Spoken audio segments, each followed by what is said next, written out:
Hello, I'm Kristen. Welcome to my channel. I have just uploaded 3 videos about my whole ass attempt to not spend any money online this month and only spend $100 on non-essentials, with all of that being in cash.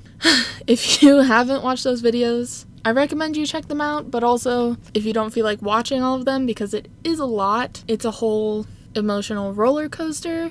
I kind of understand. If you ain't got time for that, this would be a good video to watch to see what I got out of that experience. So, it is actually June 29th. I was planning to film this tomorrow, but I have a lot of free time today, and I don't really have free time tomorrow because I have like a couple things going on with a couple people. And so, filming it today, but I pinky promise, okay? Pinky promise, I'm not gonna spend any money tomorrow, okay? Okay. So, I haven't spent any money since the end of that 3rd video, but I have been online shopping, and I have kind of finally had some of my revelations. I've kind of made myself articulate some new, rules for myself, or, approaches I want to have to money moving forward with all that I learned this month. And so, gonna go through all that with y'all right now. So the first thing, which is related to the most recent development, is that actually making myself return a bunch of items really helped me fully internalize that I make bad decisions when I'm being impulsive. The things that I buy impulsively are not things that I really want, or they're slightly the wrong thing, or they aren't going to work for reasons that I would have figured out if I had done more research. So it's really worth it to think about things longer. That's a big thing that I learned. I also finally got to experience a purchase that I didn't feel sort of worried about. So when I'm making impulse purchases, I always feel afraid that I'm making a mistake. But there's that competing rush of dopamine because I'm getting new stuff and I'm somehow that's rewarding. But when I did the exchange at Ulta and I got the CeraVe moisturizer, I felt very secure in that because I had done a decent amount of research, and I knew that even if maybe that wasn't the best ever moisturizer for my skin, it was one that I was very confident would at least do the job. And so even though this was an exchange on stuff that was past the return date, and I should not return this because that would just make me feel like a terrible person, I wasn't too worried about it, and I really enjoyed that feeling because it's nice when you aren't causing more stress by doing the thing that you think is actually reducing your stress. So that's helping me disassociate this impulsive shopping from the idea that it's going to soothe my anxiety, because I've really seen that thoughtful shopping is what isn't stressful. So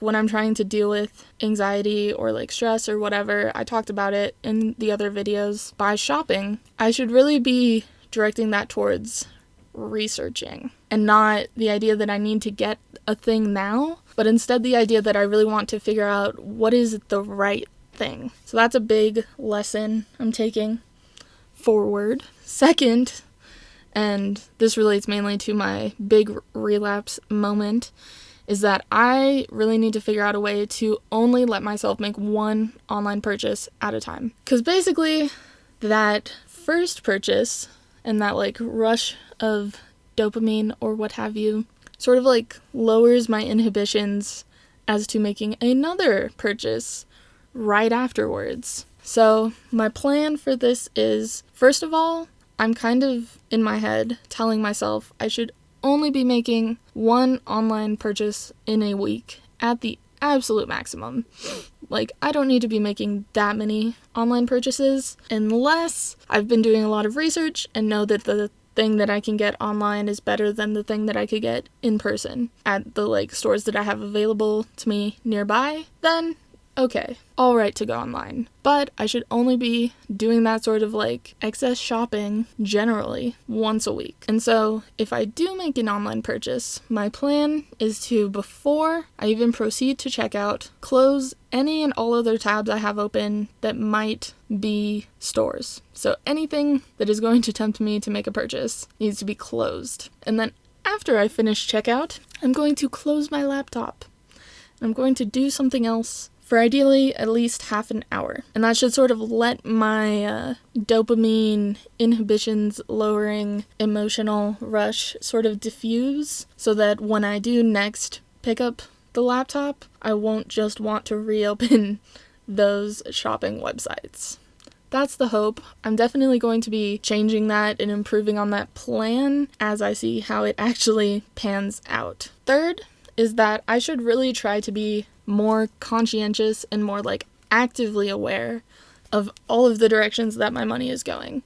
So this month I did spend this much money on gas. I haven't done the math yet, but I'm pretty sure it's almost $200, which is deeply upsetting. But so when I'm having to spend that much money on stuff that I need to be spending money on, I shouldn't feel like I have the same amount of money to be going towards things that I really don't need. Because, I think some of the purchases I made in this are pseudo-justifiable because I probably genuinely would have made the exact same purchases if I'd made myself wait, but definitely not all of them are. And that's mainly because I have given myself sort of the allowance that I'm going to spend money on going to VidCon, and that's okay because I'm making a decent amount of money with my job this summer, and I should let myself enjoy that trip because that's the point, is to enjoy it.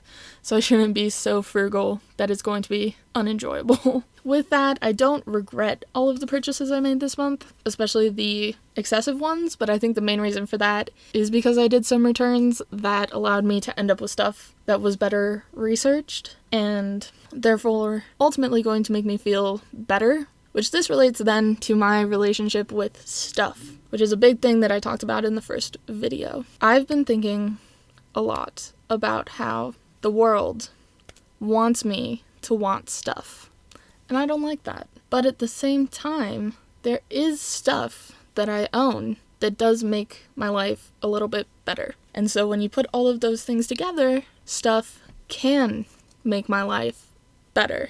However, and the returns also relates to this, the things that I own that make my life better are generally things that I didn't buy impulsively, things that I felt really good while I was purchasing. I didn't feel that worry or fear or whatever, that unsettled, Kristen, this is a bad decision feeling generally isn't there when I'm buying something that is actually going to be able to contribute to my happiness. Finally, this is kind of going to be a Marie Kondo moment, so trigger warning, but I should really honor the stuff that I already have before getting new stuff that's going to push those old things out. So this is mainly about finishing products, especially when I do like them, and not just thinking, well, it's not the absolute best moisturizer, for example. It's not the absolute best moisturizer I could possibly have, so I need to get a new one.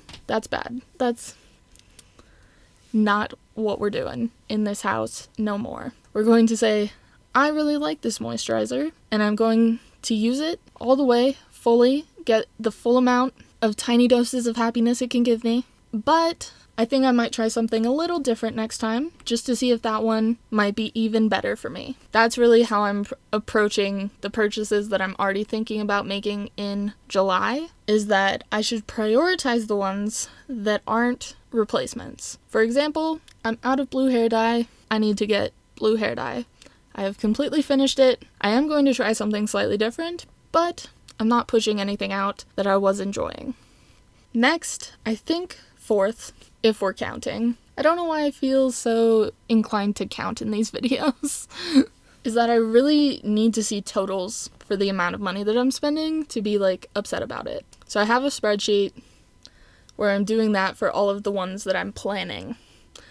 And my camera battery is flashing at me, so finally is that skincare specifically is a marathon and not a sprint, which I'm not the only person or first person to say that, but I think I've internalized it through this month. And thank you for coming on this journey with me. Please let me know anything you want to say about it, any advice you have, any questions you have. It's been a real wild time, so leave those down below. Be sure to subscribe because I would appreciate it. And because I'm wearing glitter, there it is. And thanks. I'll see ya in the next one. Bye. I have on a lot of my new makeup right now. Bare Minerals. This is from that old haul video. And then the Jessie Page glitter that I got that the sun is like, there it is. Yeah.